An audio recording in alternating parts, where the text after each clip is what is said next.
Hello বন্ধুরা, আমি সোমা মাইহেসেল চ্যানেলে আমি আবারও চলে এসেছি। আশা করি আমার এই রেসিপি তোমাদের ভালো লাগবে। আর অনেক দিন পরে আমি ভিডিও আপলোড করতে চলেছি।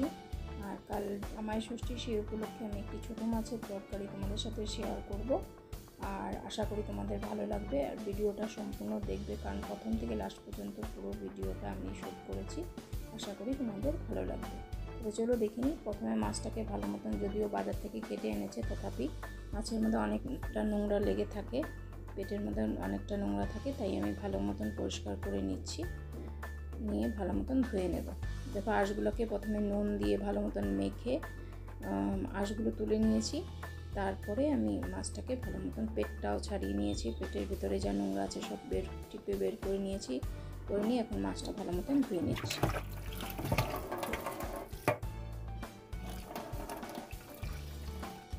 মাছটা মোটামুটি 3-4 বার ধুতে হয়েছে, কারণ মাছের মধ্যে আঁশ থাকাতে মাছের থেকে অনেকটা নোংরা বের হয়। এখন আমি নুন আর হলুদ দিয়ে ভালো মতন মাছটাকে ম্যারিনেট করে রেখে দেব। আমি যখন মাছটা নুন হলুদ মাখাই, একটু নুনের পরিমাণটা একটু বেশি দিই, কারণ যাতে মাছের ভিতরে নুনটা ভালো মতন ঢুকে। গ্যাসটা অন করে নিলাম। এখন একটি কড়াই বসিয়ে দিয়েছি। কড়াইটা গরম হতে থাক, ততক্ষণ আমি সবজিগুলো কেটে নেব। আমি এখানে দিচ্ছি বেগুন। একটা লম্বা বেগুন নিয়েছি, বেগুনটাকে লম্বা করে কেটে নেব। দেখুন, লম্বা লম্বা করে কেটে নিচ্ছি, পাতলা পাতলা করে। কড়াইটা গরম হয়ে গেছে, এখন দিয়ে দিলাম তেল। তেলটা গরম হতে দেব। আর বেগুনটা যাতে কালো না হয় তার জন্য আমি জলের মধ্যে ভিজিয়ে দিলাম। আলুটাও ঠিক লম্বাভাবে কেটে নেব।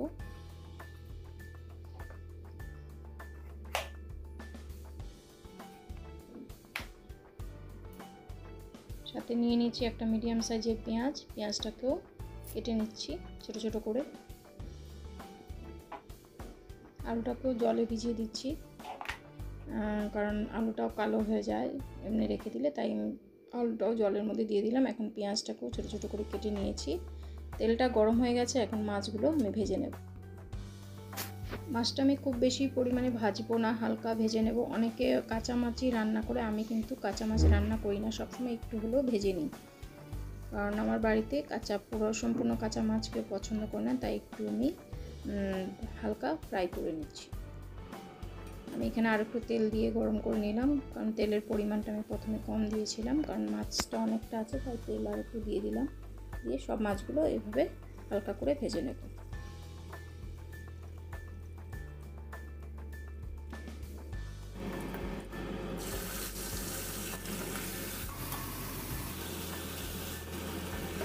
মাছগুলো সব ভাজা হয়ে গেছে, এখন আমি সব তুলে নিচ্ছি। এখন সেই তেলের মধ্যে আমি দিয়ে দিলাম পেঁয়াজ কুচি। পেঁয়াজটাকেও আমি হালকা করে ভেজে নেব, খুব বেশি ডিপ ফ্রাই করব না। সাথে দিয়ে দিচ্ছি কেটে রাখা আলু টুকরোগুলো।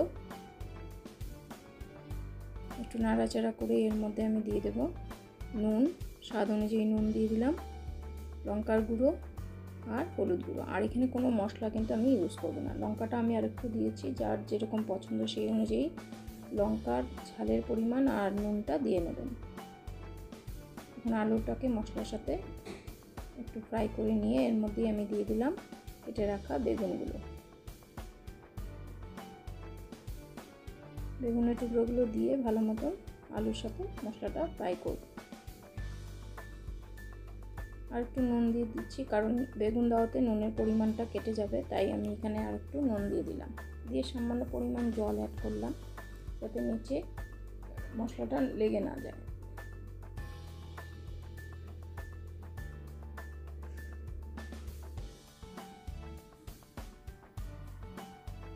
এখন একটা ঢাকনা দিয়ে কিছুক্ষণ রান্না করব। এর মধ্যে আমি 2টো কাঁচা লঙ্কা চিড়ে নিচ্ছি। আমি এখানে তরকারিটাতে যাতে একটু সেন্ট হয় তার জন্য কাঁচা লঙ্কাটা দিয়েছি, আপনারা চাইলে দিতেও পারেন, না দিলেও হবে। আর সাথেও ধনেপাতা নিয়ে নিলাম কুচি করে কেটে। এখন ঢাকনাটা তুলে নিচ্ছি। দেখুন, তরকারিটা নিচের দিকে একটু লেগে গেছে, মশলাগুলো মোটামুটি ভাজা হয়ে গেছে। এখন এর মধ্যে আমি দিয়ে দেব গরম জল। রান্নাতে সবসময় গরম জল দিলে বেশি ভালো হয়, কারণ কুকের প্রসেসটা থামে না, একসাথে হতেই থাকে। ঠান্ডা জল দিলে কুক করাটা মানে রান্নাটা থেমে যায়। এখন এর মধ্যে আমি দিয়ে দিলাম ভাজা করা মাছগুলো, সব ছেড়ে দিয়েছি, সাথে একটু বাটিটা ধুয়ে জলটা দিয়ে দিলাম। এখন ওপর থেকে দিয়ে দিচ্ছি কাঁচা লঙ্কা, আর সাথে দিয়ে দিলাম ধনেপাতা কুচি। আমাদের রান্না প্রায় শেষ হয়ে গেছে। এখন আলুগুলো তো আগেই সিদ্ধ হয়ে গেছে, বেগুন আলু। এখন আরও 2-3 মিনিট রেখে দিলেই রান্না কমপ্লিট।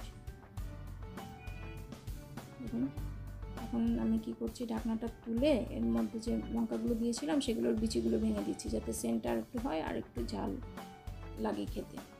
এটাতে খুব স্বাদ হয় খেতে।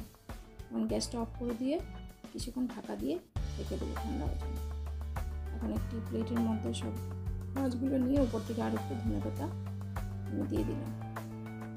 আশা করি আজকের এই রেসিপি আপনাদের ভালো লাগবে। আগামী দিনে আরও কোনো রেসিপি নিয়ে অবশ্যই চলে আসবো। আপনারা ভালো থাকবেন, সুস্থ থাকবেন। Thank you for watching. আর একটা কথা বন্ধুরা, যদি আমার রেসিপিটি ভালো লেগে থাকে তবে লাইক, শেয়ার, কমেন্ট অবশ্যই করবেন, এবং যদি কোনো ভুল থাকে কমেন্ট করে জানাবেন। আর চ্যানেলটাকে সাবস্ক্রাইব করবেন, যাতে আগামী দিনে ভিডিও নোটিফিকেশন আমি আপনাদের কাছে পাঠাতে পারি।